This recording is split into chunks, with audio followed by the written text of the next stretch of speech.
Graças e paz, amados. Estamos, como os irmãos sabem, fazendo um estudo a respeito do livro de Tiago.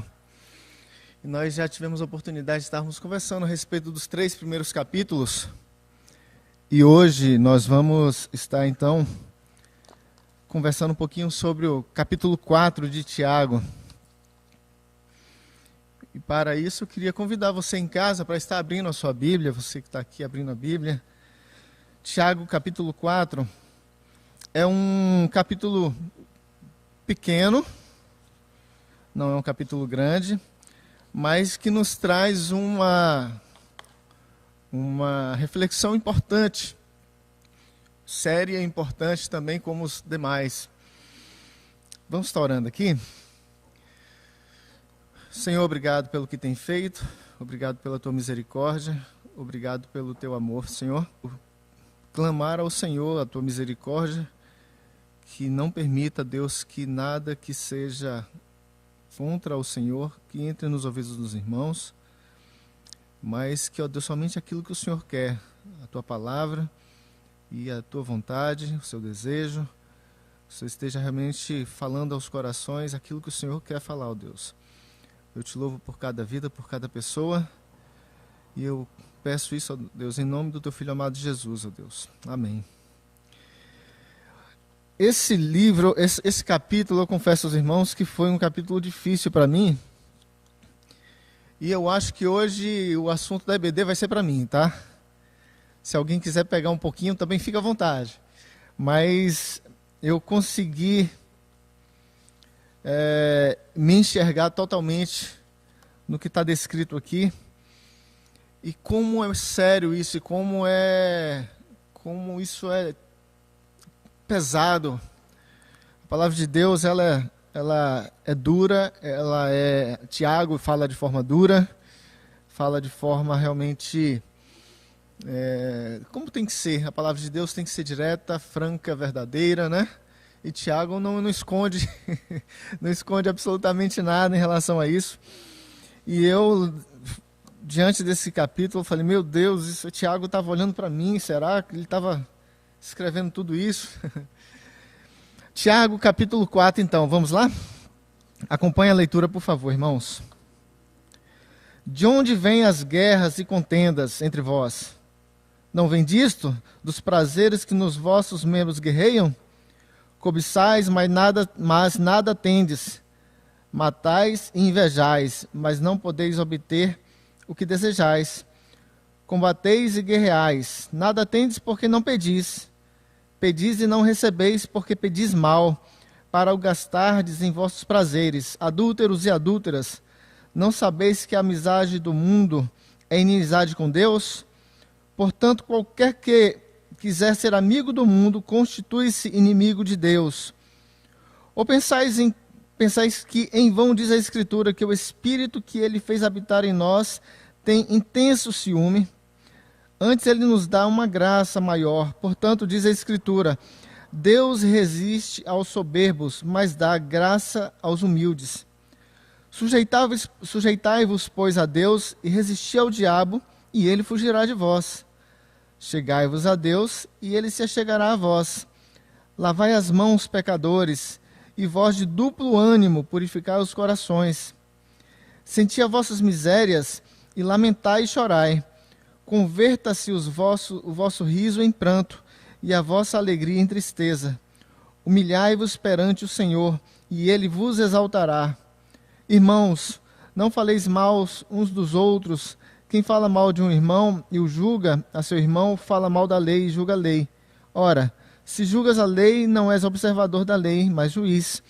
Há um só legislador e juiz, aquele que pode salvar e destruir. Tu, porém, quem és que julgas ao teu próximo?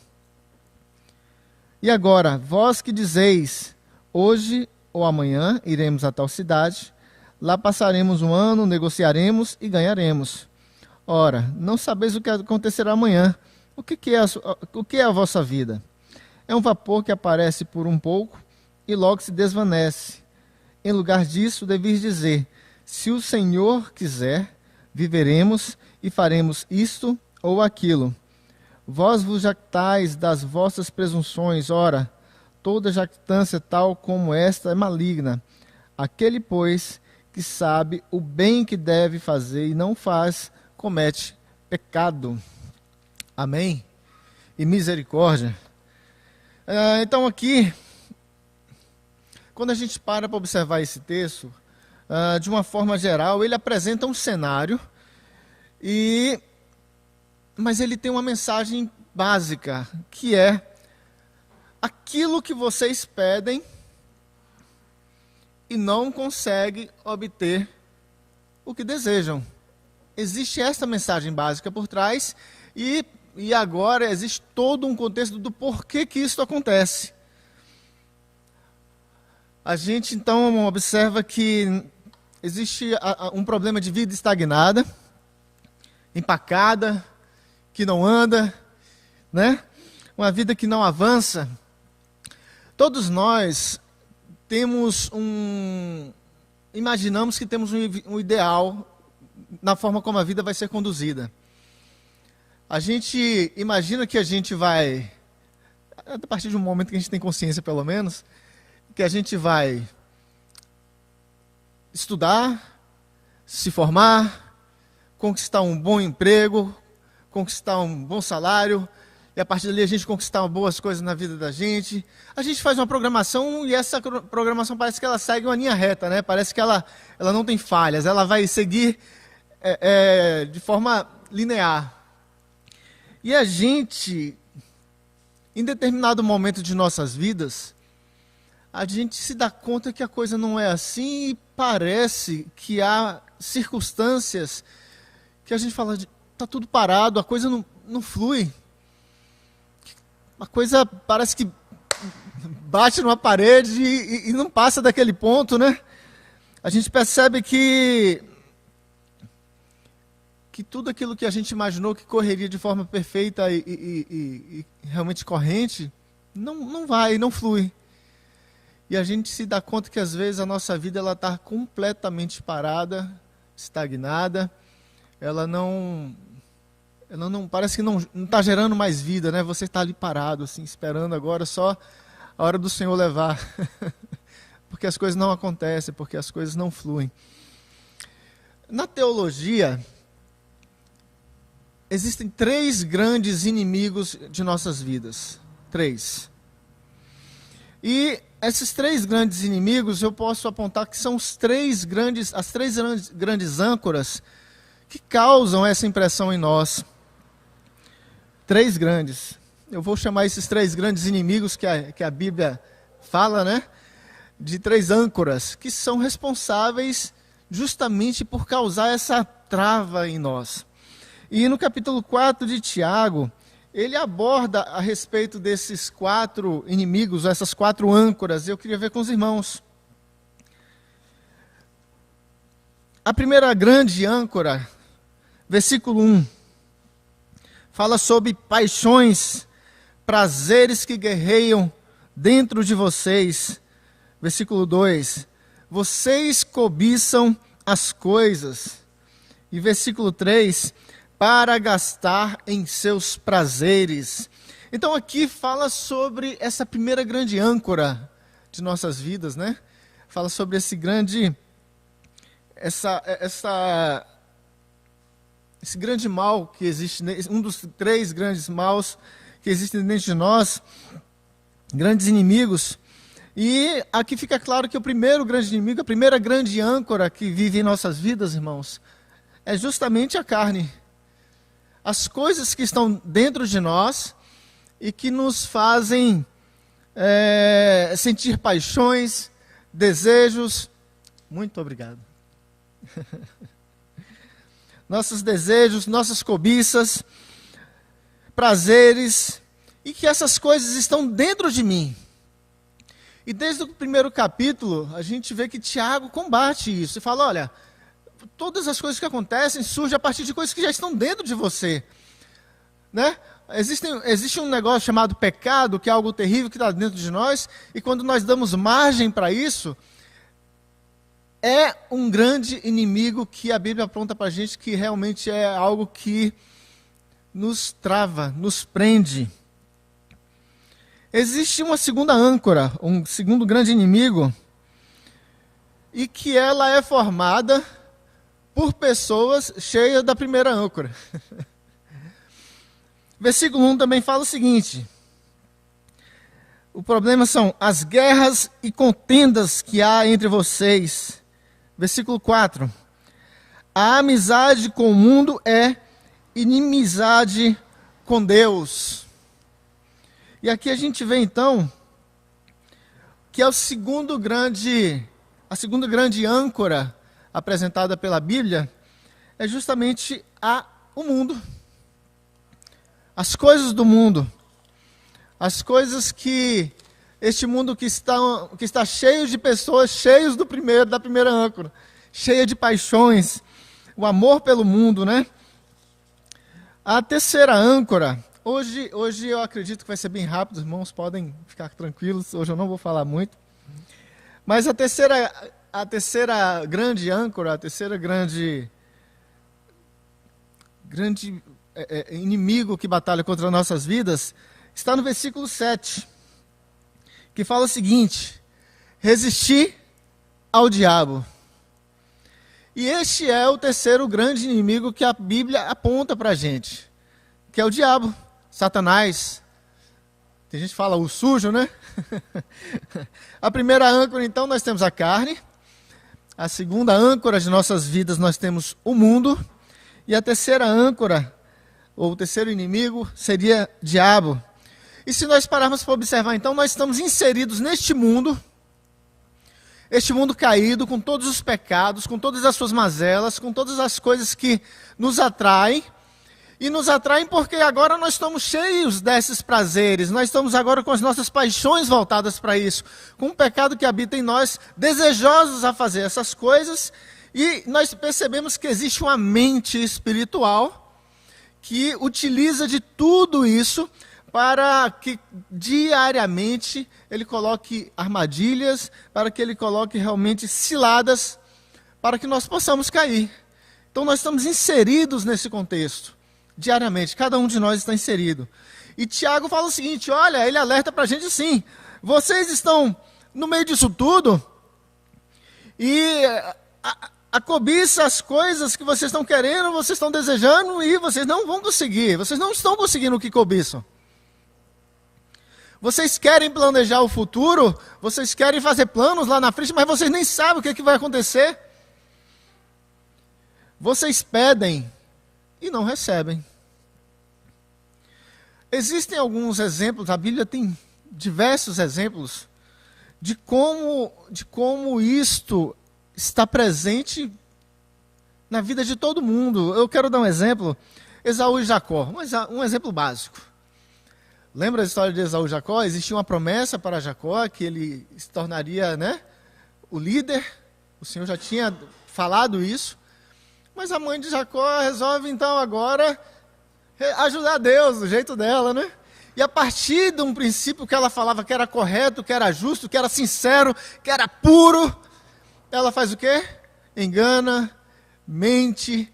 E aquilo tudo que ela fez causou uma série de situações que repercutem de forma terrível até hoje, porque aquelas crianças crescem no meio do engano, vivem no meio do engano, no meio das divisões, no meio da inveja.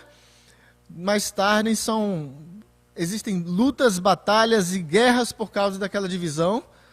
E resultado que Jacó, ele cresce no meio daquilo e a partir dali a sua vida também acaba trazendo resultados baseados naquilo que foi criado. Então, olha como é sério.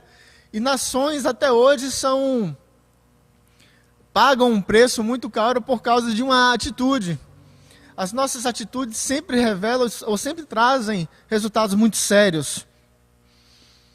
Porque tudo isso traz guerras, contendas, inicia sempre no coração, é orquestrado e conduzido por Satanás e acaba acontecendo de forma generalizada. E a Bíblia está cheia desses exemplos, irmãos. cheio desses exemplos, porque a Bíblia, o que eu amo na palavra de Deus, é porque além da verdade estabelecida ali pelo Senhor, falada pelo Senhor, é porque Ele não esconde absolutamente nada de ninguém, e ela, muito pelo contrário, ela revela ali o que há de pior no homem. E Tiago chama atenção para isso. Tiago chama atenção para essa questão de, olha, vocês aí dessa igreja, porque ele estava escrevendo uma carta para aquela igreja, né? E ele fala assim, vocês estão aí na igreja, vocês conhecem o Senhor, vocês amam o Senhor de todo o coração, mas há brigas e contendas, inveja no meio de vocês. Vocês precisam tratar isso. Versículos 3 e 4 diz o seguinte: pedis e não recebeis, porque pedis mal, para gastardes em vossos prazeres. Adúlteros e adúlteras, não sabeis que a amizade do mundo é inimizade com Deus? Portanto, qualquer que quiser ser amigo do mundo, constitui-se inimigo de Deus. Neste contexto aqui, adúlteros e adúlteras não está falando sobre relacionamento conjugal, não. O que Tiago está falando aqui, olha, vocês são filhos de Deus, estão debaixo da graça de Deus, experimentaram toda a misericórdia de Deus sobre a vida de vocês, mas vocês insistem em viver uma vida e um amor com o mundo. Vocês insistem em querer viver junto com, aflorando a sua cobiça, dando margem cada dia mais para os seus prazeres. Vocês vivem uma vida dupla. Vocês têm um coração dividido, a mente dividida. Vocês ficam de um lado, ficam de um outro, sabem tudo que Deus já mostrou para vocês, conhecem a misericórdia e o amor de Deus, mas insistem em querer continuar de mãos dadas com o mundo. Mente dividida, irmãos. E quando a gente fala assim, ele fala, vocês pedis e não recebeis, a gente precisa entender uma coisa muito séria, que um homem com coração cheio de conflito faz uma oração cheia de conflito para Deus. Um homem com coração cheio de cobiça, chega uma oração cheia de cobiça para Deus. Um homem cheio de desejos prazerosos, a sua oração já sai contaminada.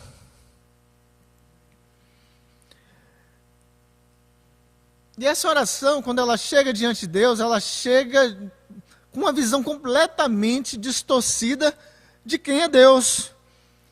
E Deus não pode dar essas coisas, Deus não pode ouvir a sua oração, a minha oração distorcida, porque senão Ele estaria concordando com essas coisas. Ele estaria validando todas essas coisas. É mais ou menos assim, é como se eu chegasse, eu peço algo errado a Deus, e se Ele me der, Deus vai me dar isso, eu vou achar que Deus concorda com aquilo que eu pedi. E Deus não concorda, meus irmãos. Deus, Ele não pode ir contra a sua natureza.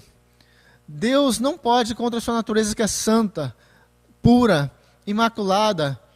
Deus não pode ir contra essas coisas. E aí eu vou fazer uma perguntinha para você que está ouvindo neste momento. Você ora errado? Você tem orado errado? E a gente, essa pergunta eu estou fazendo para você mesmo. A gente sempre tem a ideia de quando ouve uma palavra, ouve uma mensagem, a gente sempre fala assim, puxa, essa palavra realmente Deus está falando, mas eu tenho certeza que está falando é com o outro lá, porque ele precisava ouvir. Eu não. Eu já sei disso tudo. Né? A gente sempre tem a ideia de que quem precisa ouvir a palavra é sempre outra pessoa. A gente sempre tem a ideia de que quem precisa corrigir é uma outra pessoa, mas você de fato está orando errado ou certo? Qual tem sido, de fato, a motivação da sua oração? qual tem sido, de fato, a razão desse pedido seu?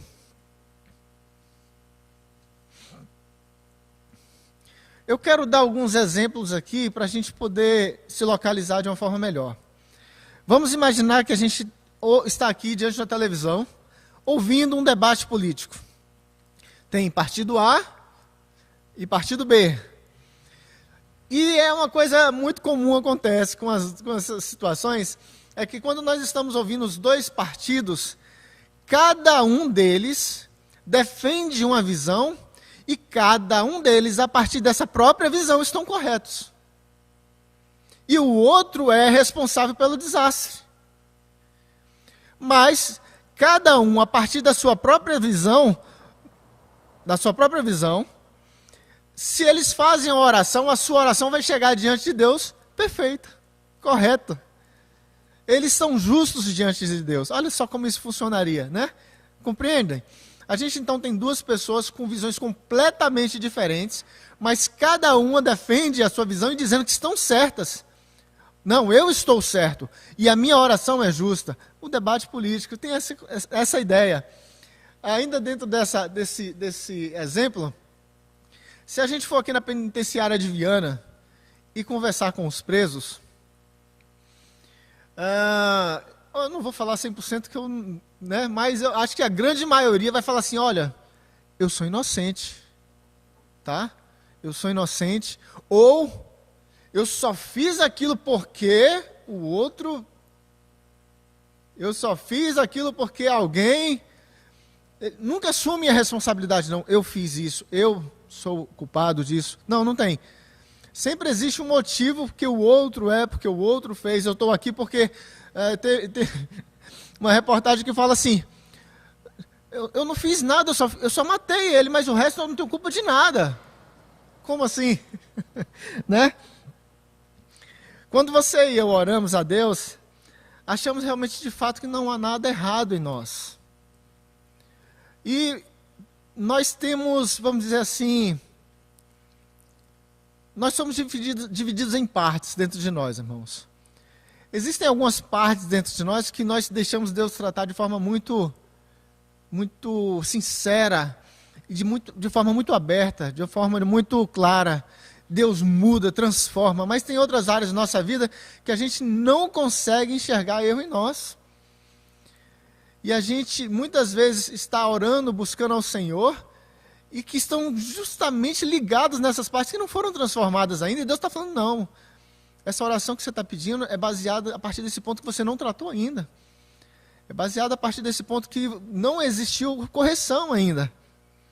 Vou dar um exemplo dentro do contexto de igreja. Eu já tive a oportunidade de conversar com algumas pessoas que estão desejosos a um ministério. Seja ministério de louvor, virar um ministro de louvor, ou virar um pastor, virar um missionário. E ele sempre tem aquela oração assim, Senhor, me faça um grande ministro, para que eu consiga ganhar muitas almas para o Senhor. Me faça um pastor que pregue às multidões e que as vidas sejam convertidas e transformadas. Aí quem olha assim, puxa, fala, nossa, que oração, esse irmão poderoso, né? E o Senhor Deus está olhando para aquela pessoa e fala assim, você está me pedindo isso por quê? O que eu estou vendo dentro de você é simplesmente orgulho, arrogância. Você não está preocupado com as vidas. Você quer as glórias de que aquilo que eu possa trazer para você. Eu tenho um amigo, hoje eu posso falar que ele já foi liberto dessa parte, então ele não briga comigo não. Mas não vou falar o nome dele, não é daqui do estado. E ele falando assim, eu tenho um chamado. Eu falei, mesmo? Eu vou ser missionário. Eu falei, mesmo? Aonde você vai ser missionário?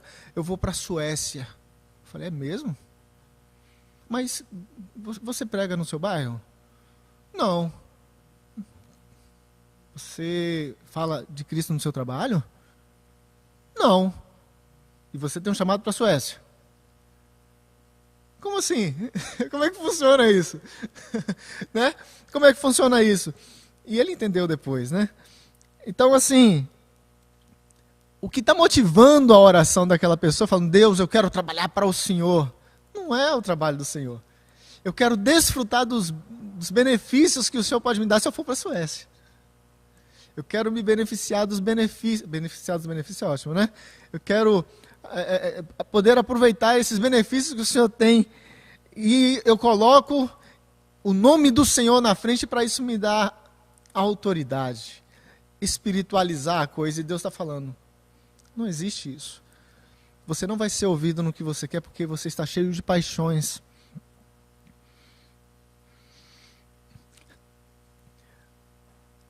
Existem situações tão absurdas que pode parecer que não é verdade, mas acontece. Eu vou extrapolar aqui o exemplo. Pessoas que oram assim: Deus, me ajude para que minha amante não esteja grávida.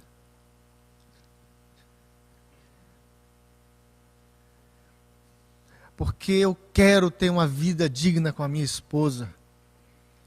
Eu quero ter uma vida digna, levar uma vida feliz, em paz com a minha esposa. E Deus está olhando lá do céu e falando assim, você só está pedindo isso. E na primeira oportunidade que você tiver, ela não está grávida, você vai fazer a mesma coisa, porque você não entendeu nada ainda. Onde está o seu coração? Tiago fala, meus irmãos, vocês pedem, porque pedem para satisfazer os seus próprios desejos. Mas ninguém acha que está errado, né? Todo mundo sempre acha que está certo. Irmãos, precisamos quebrar o nosso orgulho. Precisamos quebrar a nossa vanglória para que possamos crescer, para que possamos melhorar. O nosso orgulho, ele aponta para nós e diz assim, eu estou bem. Eu não preciso mudar absolutamente nada. E os meus pedidos, eles são justos, eles são corretos. E a partir disso, irmãos, eu quero deixar, o livro de Tiago deixa alguns conselhos, 4 conselhos, para que a gente possa mudar essa situação. O primeiro conselho está nos versículos 6, 9 e 10, que diz assim, 6. Antes, ele nos dá graça maior. Portanto, diz as Escrituras, Deus resiste aos soberbos, mas dá graça aos humildes. 9. Senti as vossas misérias, e lamentai e chorai. Converta-se o vosso riso em pranto e a vossa alegria em tristeza. Humilhai-vos perante o Senhor, e Ele vos exaltará. E o primeiro conselho é, quebre o orgulho e o auto-engano. Deus não dá ao orgulhoso o que ele pede, mas ele volta o seu rosto para aquele que é humilde e atende aquele que pede com humildade. Quando eu entro na presença de Deus com humildade, Deus tem prazer em derramar a sua graça sobre aquele. Mas quando eu entro na presença de Deus com soberba, Deus nos resiste. Deus, ele tem um desejo de, e ele olha para essa situação e fala assim, este vaso precisa novamente ser quebrado e reconstruído. Precisa ser quebrado e reconstruído. Segundo conselho, eu vou fugir um pouquinho de Tiago, mas está dentro do contexto. Por favor, abram lá em Romanos 8, 26. Romanos, capítulo 8, 26. Que diz o seguinte, da mesma maneira também, o Espírito o ajuda as nossas fraquezas. Não sabemos o que havemos de pedir como convém, mas o mesmo Espírito intercede por nós com gemidos inexprimíveis. Irmãos, o segundo conselho é, não tenha medo de orar. Toda a oração sincera, ela é ouvida, e toda oração sincera, é certa, sincera. E realmente nós não sabemos orar corretamente, mas o Espírito Santo, ele intercede em nosso favor. Certa vez uma pessoa me perguntou assim, mas Cal, eu estou pecando, eu estou cheio de pecados, eu tenho momentos na minha vida que eu não estou conseguindo nem mesmo olhar para mim mesmo, no meu rosto, diante do espelho. Mas aí é que você tem que orar mesmo, é este momento. Porque a mudança e a transformação, ela só vai vir diante da oração. Qual é o melhor momento de orar? A todo momento.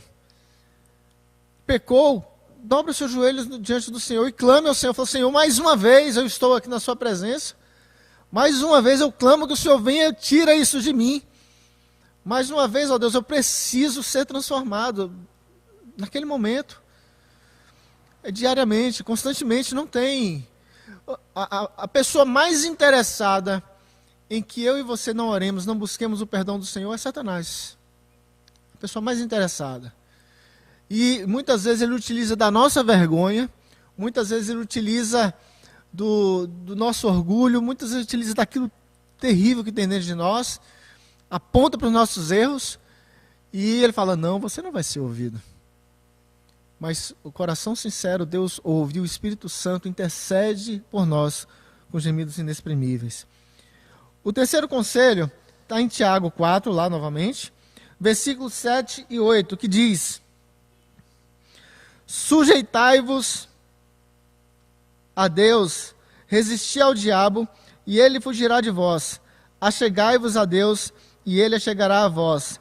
Lavai as mãos, pecadores, e vós de duplo ânimo, purificai os corações. E o terceiro conselho, na verdade, é assim, caminhe realmente guiado por Deus, pela direção de Deus. E interessante quando a gente vê os 3 primeiros capítulos, que nós já vimos, a gente vê sempre Tiago com uma ordem muito clara. Na primeira ele falou o seguinte, olha, vocês precisam praticar a palavra. No segundo capítulo ele fala, olha, façam obras, a sua fé precisa criar obras, façam obras. No terceiro capítulo a gente vê ele fala assim, controle a sua língua, tome conta da sua língua. Tiago, ele sempre está nos orientando a tomarmos a direção. Existe sempre a ação de Deus, mas existe a responsabilidade nossa. E aqui ele fala exatamente a mesma coisa. Resistir é fugir. Tem momentos, irmãos, que a gente pode até, diante do pecado, falar assim, não, eu suporto isso aqui. Eu consigo resistir aqui. Mas tem momentos que não tem como resistir. E a única ação que você tem que fazer naquele momento é foge. Corre. Corre. Eu vou dar um exemplo prático. Conversando com jovens, casais, meninos e meninas jovens pessoas de Deus, dedicados na obra, pessoas que realmente você vê assim, uma vida no altar e começam a namorar. E aí a gente sabe, né? Fica muito tempo sozinho e aí vem aquela situação. E meu conselho é, não brinque. Não ache que você é espiritual bastante para resistir. Não ache. Foge, senão vai cair. Tem momentos que você não pode achar que é forte o suficiente. Foge. E Tiago fala, se esforce, né? Movam-se. O quarto conselho está nos versículos 15 e 16, que diz o seguinte, em lugar disso, deveis dizer, se o Senhor quiser, viveremos e faremos isto ou aquilo. Vós vos jactais das vossas presunções. Ora, toda jactância é vanglória, vangloria, né? Toda vanglória, toda jactância, tal como esta, é maligna. Nós precisamos aprender a depender totalmente de Deus. Nós precisamos entender que Ele é que tem o controle total sobre as nossas vidas. E que todos os nossos planos, desejos e vontades têm que estar submissos a essa vontade. E saber que eu não sei o que vai acontecer comigo eu saindo aqui dessa porta. Eu nem sei se eu saio dessa porta. Né? Então, é dependência total. E então, o quarto conselho, irmãos, é aprender a se entregar e aprender a entregar o nosso futuro 100% a Deus. 100% a Deus, irmãos.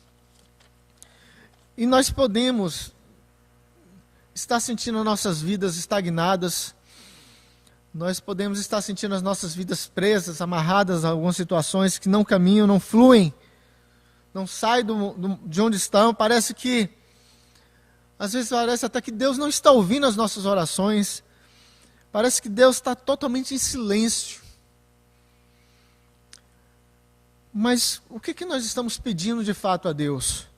O que tem movido o meu coração e o teu coração diante de Deus para que a gente faça esses pedidos? Será que a razão dos pedidos é pelos motivos corretos? Será que os meus pedidos realmente estão sendo guiados para realmente estabelecer a vontade de Deus? Ou está sendo guiado para estabelecer e fazer com que os meus prazeres sejam acalentados? Fazer com que o meu orgulho seja amaciado? Qual tem sido, de fato, a motivação da minha oração diante de Deus? E precisamos refletir, irmãos, entender que muitas vezes nós achamos que estamos certos em tudo. Nós precisamos, de fato, julgar as nossas intenções. Nós precisamos, de fato, colocar na balança Deus, eu estou querendo isso, mas o que está me motivando a isto? E pode parecer até coisa boa, pode ser até coisa na igreja, pode ser o que for. Mas o que tem te motivado a isso? É o teu orgulho? São os prazeres que estão em teu coração? A gente pode estar não recebendo, porque o nosso coração está transbordando ao invés de estar saindo palavras que derramem humildade, palavras que demonstrem a grandeza do Senhor, esteja talvez transbordando da nossa boca e chegando diante de Deus, algo que seja resultado de prazeres, de pecado, orgulho. E o meu convite é esse: se humilhe na presença do Senhor. E que eu tenho convicção plena, assim como a palavra diz, de que quando nós fazemos isso, o Espírito Santo recebe essa nossa oração, com todas as nossas falhas de não saber orar da forma correta, mas com sinceridade buscando, falando: Senhor, eu preciso. E o Espírito Santo leva agora essa nossa oração diante de Deus, segura a nossa oração aqui e fala: ok, eu entendi, agora eu vou falar assim, da forma correta, e entrega a nossa oração com gemidos inexprimíveis diante de Deus, amados. Precisamos estar atentos e julgando diariamente as nossas intenções, aquilo que tem movido e motivado os nossos corações a buscar a Deus. E eu tenho convicção plena de que no momento que nós pedirmos como convém, o Senhor voltará a nós, o Senhor fará aquilo que tem que acontecer, porque nós compreendemos que não somos nós, é Ele. Amém? E o capítulo 4 de Tiago é este, pequenininho, mas que traz uma mensagem bem profunda e importante. Vamos estar orando para encerrar. Deus, obrigado porque o Senhor falou comigo, Deus. O Senhor apontou para mim aquilo que precisa mudar na minha vida. O Senhor apontou para mim aquilo que precisa ser transformado. E eu clamo, ó Deus, pelos aqueles irmãos que neste momento estão ouvindo a mensagem, que também identificaram em si coisas que também precisam ser alteradas. Os nossos pedidos têm sido por motivos errados, por razões erradas. Têm sido realmente conduzidos por paixões, por prazeres, por orgulho. E nos ajuda, Deus, a matarmos realmente essa carne terrível em nós, e que Teu Santo Espírito possa fazer a Sua vontade, e que possamos ser transformados e colocados realmente dentro da medida que o Senhor quer, dentro do padrão que o Senhor quer. Eu peço essa bênção, agradecido por tudo. E eu peço pelo culto de hoje à noite, esteja com a mensagem que vai ser pregada, esteja falando conosco, usa o teu servo poderosamente, aceita os nossos louvores, ó Deus. Esteja com cada pessoa que está em seu lar neste momento, e que sua casa seja abençoada ricamente, poderosamente, ó Deus. E que haja abundância, que haja alegria, que haja prazer, que haja a tua presença. Eu peço essas bênçãos em nome de Jesus. Amém. Amém.